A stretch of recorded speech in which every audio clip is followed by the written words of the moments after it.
we are now planning to create our space center, which will eventually evolve into a space force or a space command.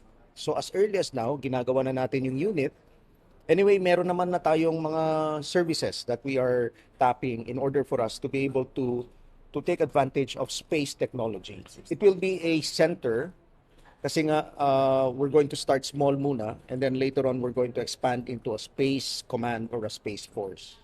Kasi kailangan natin dalawang napaka-importanteng gamit ng space. Number one is ISR, yung eye in the sky, para makita natin yung nangyayari sa lupa at sa ating karagatan.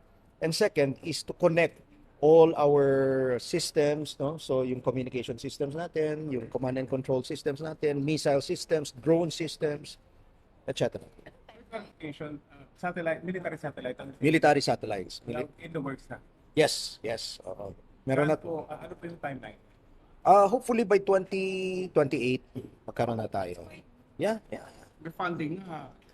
May funding nang in-approve si President for that. In fact, utos po ni Pangulo ito nung December command conference natin. No, during the year-end 2025 command conference, sabi niya, why don't you have your own satellites? So from that guidance, we started planning.